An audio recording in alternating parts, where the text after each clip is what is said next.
As you can see here, if you go into your local Walmart, drugstore, dollar store, they're out of hand sanitizer. They are out of rubbing alcohol. Now, I'm going to be making my own hand sanitizer. Now I'm putting on my gloves. I have disinfected the stove here. I have used Lysol. You can see it's still wet. So it's completely sanitized. I use this to clean the outside of the bottles of this, the Everclear, the essential oils. They're still wet. They got little soap suds on them. I've used everything here is sterile, 100% sterile. Wash my hands, wearing gloves too. So everything is clean. This is going to be one of the most purest forms of hand sanitizer ever.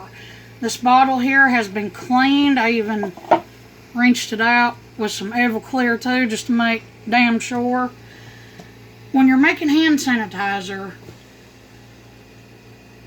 yes, you want something that's a little bit thick and gooey, but you don't want too much of the aloe vera, because what's the point? You're not wanting to moisturize your hands.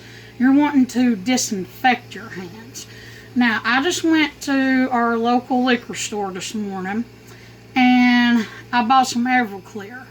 This is 190 proof, and that comes to 95% alcohol by volume. That means I have room to dilute the stuff down and still get about anywhere from the low end of 60% still up to about 85% of pure alcohol. That will kill anything. So now what we're going to do is, like I said, everything here is disinfected. I'm going to take some aloe vera gel.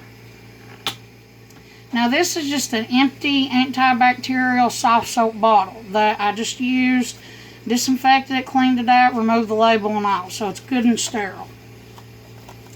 Now, you want about 9 parts alcohol to 1 part of aloe vera gel. So I'm just going to put just a little bit. That's about it. That's really all that you need of the aloe vera gel. Now, essential oils. No, you don't have to put any in. But I picked out the best 3 that's going to be beneficial to me and my family. I got grapefruit essential oil. This is antifungal property. Yes, you can catch funguses by touching stuff. This is great for killing fungus. And it smells amazing. So I'm going to put about a couple drops. About 5, 6. That's enough. Like I said, it smells amazing.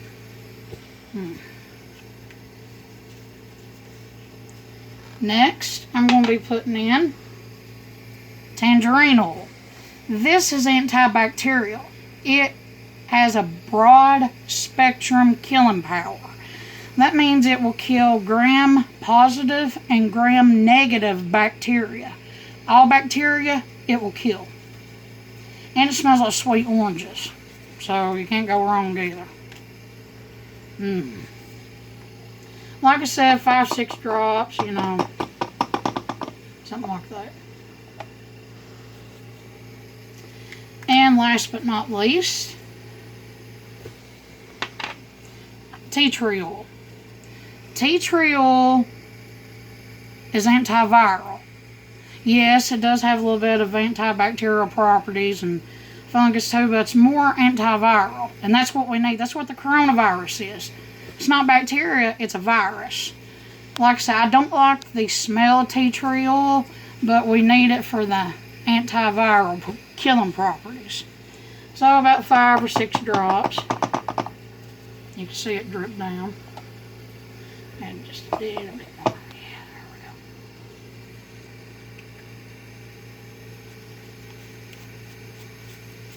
go. Whew, I don't like the smell of that.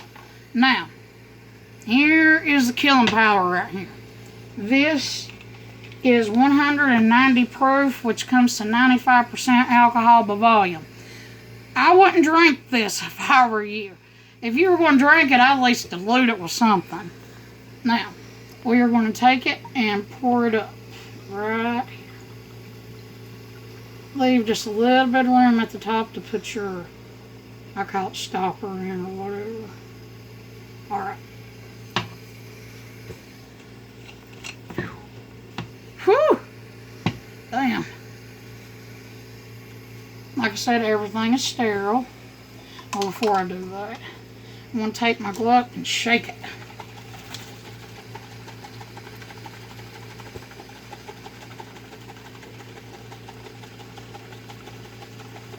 Now you can take this like stick here, stir it around. Like I said, if that is a little bit too thin for you, you can always add just a little bit more aloe vera. Just a little bit more to thicken it up. But not too much.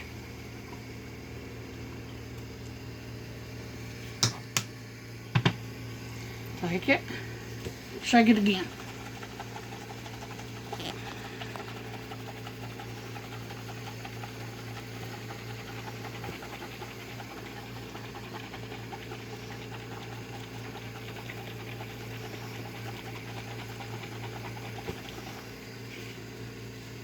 You see it getting thick. Look at that.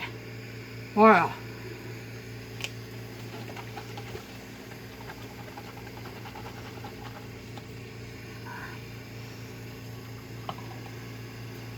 Put it back on. Now, we can take our gloves off. Of course, I can reuse them. It's got nothing but alcohol on it.